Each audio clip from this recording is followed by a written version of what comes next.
ఒక లెక్క. ఇకపై లెక్క మారబోతుందా? అందరిలోనూ ఇదే ఆతృత. ముఖ్యంగా మిడిల్ క్లాస్లో ట్యాక్స్ టెన్షన్ మరింత పెరుగుతుంది. త్వరలో 2025 బడ్జెట్ ప్రవేశపెట్టనున్న తరుణంలో రాబోయే బడ్జెట్ ఎలా ఉంటుందని అంతా చర్చించుకుంటున్నారు. ఎప్పటిలాగే ఈ బడ్జెట్లో ఆదాయ పన్ను పరిమితి పెంచుతారంటూ ప్రచారం జోరుగా సాగుతుంది. ప్రతిసారి అలాగే చెబుతున్నారు, కానీ ఇప్పటి వరకు చేయనేలేదు. మరి ఆర్థిక మంత్రి ఈసారైనా కనుకరిస్తారా? అసలు ఈ బడ్జెట్ ఎలా ఉండబోతుంది? దేశంలో టాప్ ట్యాక్స్ పేయర్స్ గా ఉన్న మధ్యతరగతి ఎక్స్పెక్టేషన్స్ ఎలా ఉన్నాయి?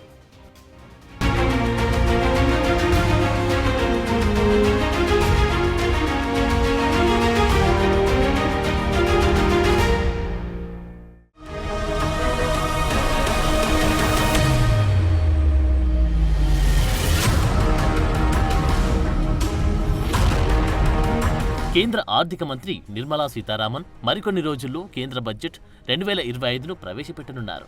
సమయం సమీపిస్తున్న కొద్దీ అందరి దృష్టి ఈ బడ్జెట్ అంచనాలపైనే ఉంది. ముఖ్యంగా మధ్యతరగతి వాళ్లు పన్నులు తగ్గుతాయేమో అని ఆశగా ఎదురు చూస్తున్నారు. వస్తువుల ధరల్లో ఏవి తగ్గుతాయి, ఏవి పెరుగుతాయో అని టెన్షన్ పట్టుకుంది. ఇక ఆదాయ పన్ను రేట్లు, స్లాబుల్లో వచ్చే మార్పులు ఎలా ఉంటాయోనని వేతన జీవులు, మధ్యతరగతి ప్రజలు ఎదురు చూస్తున్నారు. భారీగా పెరిగిన ఖర్చులతో పన్ను తగ్గించలేకపోతే జనం విసిగిపోయే ప్రమాదం కూడా ఉంది. మరోవైపు వ్యాపార వర్గాలు కూడా తాయిలాలు ఉంటాయేమోనని ఆభగా వెయిట్ చేస్తున్నారు. మొత్తంగా అందరి చూపు ఫిబ్రవరి 1 కోసం కాచుకుని ఉన్నాయి. మోడీ 3.0 ప్రభుత్వంలో ఇది తొలి పూర్తి బడ్జెట్ కావడంతో అన్ని వర్గాల్లోనూ ఎక్స్పెక్టేషన్స్ పెరిగాయి. ఈ బడ్జెట్ లో ఏ అంశాలపై ఫోకస్ పెడుతున్నారు, సామాన్యులకు ఊరటనిచ్చే విషయాలేంటి అనే దానిపై చర్చలు నడుస్తున్నాయి.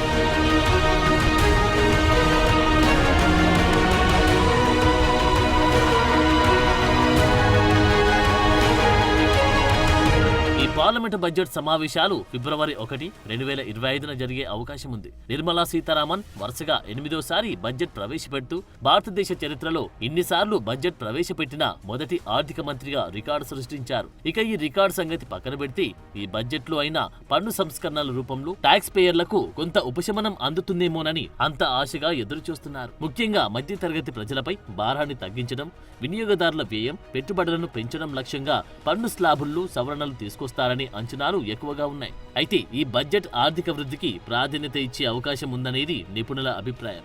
ఎందుకంటే మోడీ ప్రభుత్వంలో కీలక స్లోగన్ అయిన వికసిత్ భారత్ 2047 లక్ష్యాన్ని చేరడానికి బడ్జెట్ కీలకం కానుంది.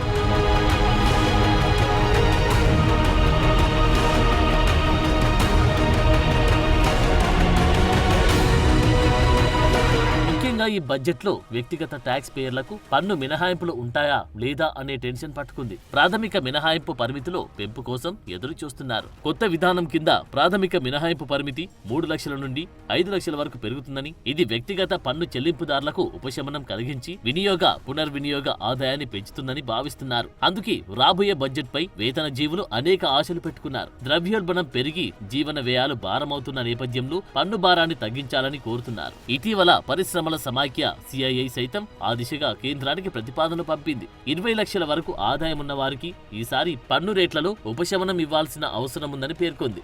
ఇక పన్ను మినహాయింపు పరిమితిని 7 లక్షల నుంచి 8 లక్షలకు పెంచాలనే డిమాండ్ కూడా ఉంది. అలాగే స్టాండర్డ్ డిడక్షన్ ను 75,000 నుంచి 1 లక్షకు పెంచాలని విజ్ఞప్తి చేశారు. ఇక 7 లక్షల నుండి 15 లక్షల ఆదాయం ఉన్న వారికి పన్ను రేట్లలో ఉపశమనం ఇవ్వాలని కోరుతున్నారు.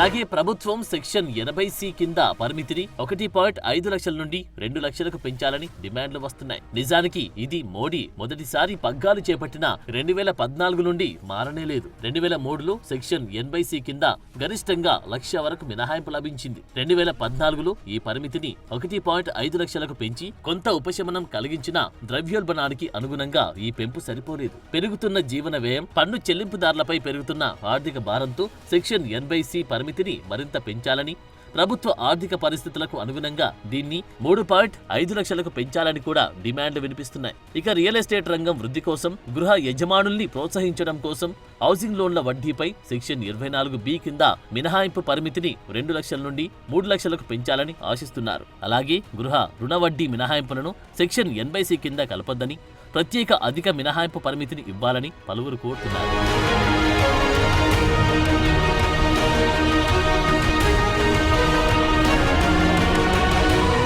మరోవైపు ఆహారం, దుస్తులు, గృహాల ధరల పెరుగుదల సమస్యను పరిష్కరించే సవాళ్లు ఉన్నాయి. ఈ ప్రతి కుటుంబానికి అత్యంత ముఖ్యమైనవి. ఈ నిత్యావసర వస్తువులను తక్కువ ధరకు అందించవచ్చా లేదా అనేది ఈసారి బడ్జెట్లో తేలనుంది. అటువంటి పరిస్థితుల్లో బడ్జెట్లు ఆహారం, దుస్తులు, గృహాలు చౌకగా ఉంటాయా లేదా అనేది అతిపెద్ద ప్రశ్న. గత కొన్ని సంవత్సరాలుగా ఆహార ధరలు వేగంగా పెరుగుతున్నాయి. నేషనల్ శాంపిల్ సర్వే ఆఫీస్ ప్రకారం భారతీయ కుటుంబాల ఆదాయంలో దాదాపు 40% ఆహారం కోసమే ఖర్చు చేస్తున్నారు. 2024లో ఆహార ద్రవ్యోల్బణం చాలా పెరిగింది. టమాటా ధర 161% పెరిగింది. అదే సమయంలో బంగాళదుంపల ధర 65% పెరిగింది. కాబట్టి రానున్న బడ్జెట్లు ప్రభుత్వం ఈ దిశగా కొన్ని మార్పులు చేస్తుందని ఆశిస్తున్నారు. భారతీయ రిజర్వ్ బ్యాంక్ సహకారంతో వడ్డీ రేట్లను బ్యాలెన్స్ చేయొచ్చు. అలాగే రూపాయి మారకం విలువను స్థిరీకరించవచ్చు. అదే సమయంలో ఎడిబుల్ ఆయిల్ వంటి వాటిపై దిగుమతులు కూడా ద్రవ్యోల్బణాన్ని తగ్గిస్తాయి. ఇది కాకుండా ఆహార సబ్సిడీ పథకాన్ని పెంచే అవకాశం ఉంది.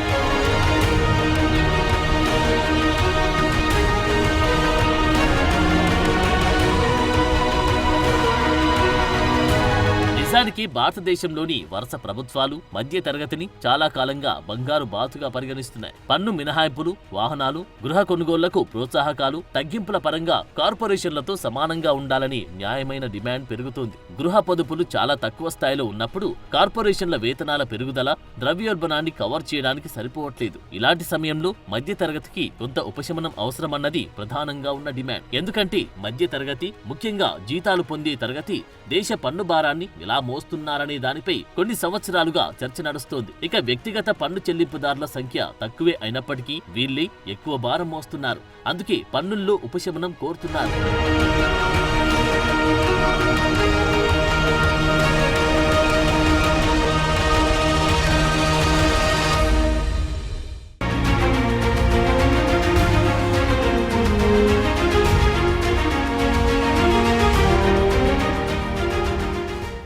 గత పాలన నుండి మోడీ ప్రభుత్వం పన్ను స్లాబ్లలో ఎటువంటి మార్పులు చేయలేదు. కొత్త పన్ను విధానాన్ని అవలంబించేలా పన్ను చెల్లింపుదారులను ప్రోత్సహించడం, దానికి ప్రజల్లో ఆమోదాన్ని పెంచడంతోనే ఇంతకాలం సరిపోయింది. మరోవైపు వ్యక్తిగత పన్ను చెల్లింపుదారులు భారీగా పన్నులు చెల్లిస్తూ బలానికి మించిన భారాన్ని మోస్తున్నారు. అందుకే ఇప్పటికైనా పన్నుల్లో ఉపశమనం ఉంటుందేమోనని ఎదురు చూస్తున్నారు.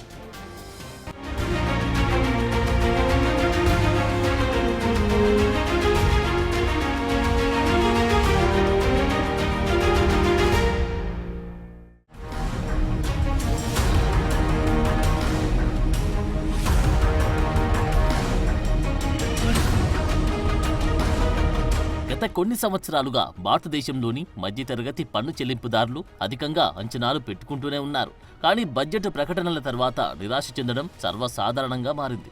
అయితే ఈసారి దీనికి భిన్నంగా బడ్జెట్ ఉంటుందని విశ్లేషకులు అంచనా వేస్తున్నప్పటికీ మధ్యతరగతి ప్రజలపై పన్నుల భారం తగ్గించే దిశగా నిర్ణయాలు ఉంటాయా అనే అంశంలో ఆసక్తి నెలకొంది.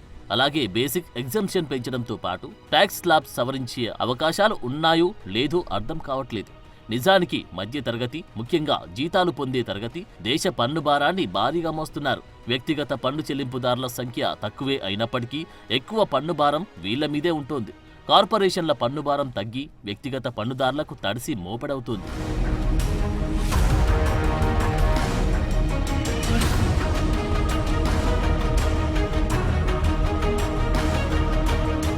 దేశవ్యాప్తంగా గత లెక్కలు చూస్తే వ్యక్తిగత పన్ను చెల్లింపుల భారం ఎంత పెరిగిందో తెలుస్తోంది. వ్యక్తిగత పన్నుదారులు దాఖలు చేసిన పన్ను రిటర్న్ల సంఖ్య 2013, 2014లో 3.35 కోట్లు ఉంటే అది 2023, 2024లో 7.54 కోట్లకు పెరిగింది. అయితే చాలా మంది వ్యక్తులు కేవలం సమ్మతి ప్రయోజనాల కోసం జీరో ట్యాక్స్ రిటర్న్లను దాఖలు చేస్తున్నారు. ఇక జీరో ఆదాయ పన్ను రిటర్న్లను దాఖలు చేసే వ్యక్తుల సంఖ్య కూడా గతంలో కంటే రెట్టింపైంది. ఇది 2013, 2014లో 1.69 కోట్ల నుండి 2023, 2024లో 4.73 కోట్లకు పెరిగింది. మరోవైపు వాస్తవానికి ఆదాయపు పన్ను చెల్లించే వ్యక్తుల సంఖ్య 2013, 2014లో 1.66 కోట్ల నుండి 2023, 2024లో 2.81 కోట్లకు పెరిగింది.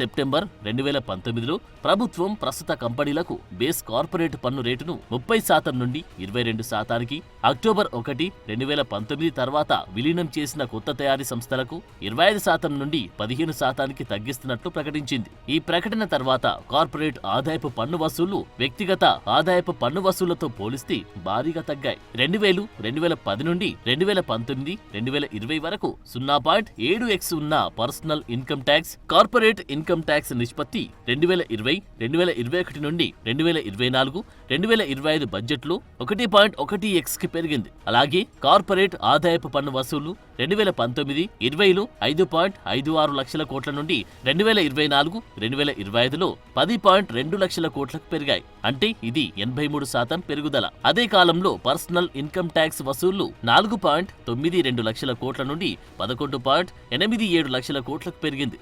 అంటే 141% పెరుగుదల చూసింది.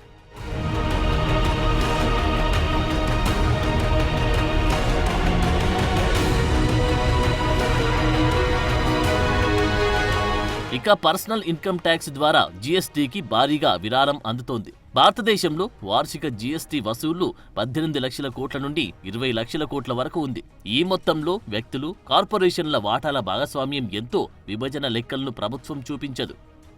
వ్యాపార ప్రయోజనాల కోసం కొనుగోలు చేసిన వస్తువులు లేదంటే సేవల కోసం కార్పొరేషన్లు ఇన్పుట్ ట్యాక్స్ క్రెడిట్లను క్లెయిమ్ చేస్తాయి. కాబట్టి జీఎస్టీ వసూళ్లలో ఎక్కువ భాగం వ్యక్తుల నుండే లెక్కిస్తారు. మొత్తం జీఎస్టీ వసూళ్లలో చూసుకుంటే దేశవ్యాప్తంగా 5 రాష్ట్రాలు సగానికి పైగా వాటా కలిగి ఉన్నాయి.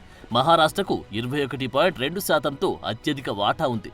తర్వాత కర్ణాటక 9.3%, గుజరాత్ 8.4%, తమిళనాడు 8.2%తో ఉన్నాయి. 2023లో 6.8% వాటాతో ఉత్తరప్రదేశ్ 5వ స్థానంలో ఉంది. 2011 జనాభా లెక్కల ప్రకారం ఉత్తరప్రదేశ్ మినహా ఈ అన్ని రాష్ట్రాలు జాతీయ సగటు 31.1% కంటే పట్టణీకరణ స్థాయిలను కలిగి ఉన్నాయి. దీని అర్థం భారతదేశంలోని మధ్యతరగతి ప్రజలు ఎక్కువగా నివసించే పట్టణ ప్రాంతాల్లోని జీఎస్టీ వసూళ్లు ఎక్కువగా ఉన్నాయి.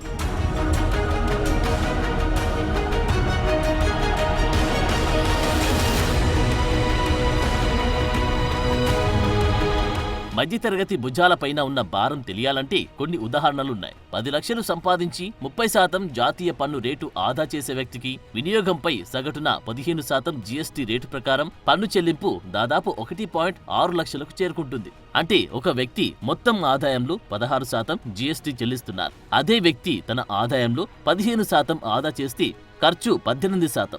అసలు పొదుపు లేకపోతే 20% అవుతుంది. ఇక ఒక వ్యక్తి ఆదాయంలో 20 లక్షలు సంపాదించి 30% ఆదా చేస్తే వారి ఖర్చుపై సగటున 10% జీఎస్టీ రేటు ప్రకారం అతడు కొత్త పన్ను విధానంలో 3.1 లక్షల ఆదాయపు పన్నును, వినియోగ వ్యయంపై 2 లక్షల జీఎస్టీని చెల్లిస్తాడు. ఈ చెల్లించిన మొత్తం పన్ను 5.1 లక్షలు లేదా ఆదాయంలో 25% ఉంటుంది. అదే వ్యక్తి 15% ఆదా చేస్తే మొత్తం పన్ను భారం దాదాపు 28% ఉంటుంది. పొదుపులు లేకపోతే అది 31%కి దగ్గరగా ఉంటుంది.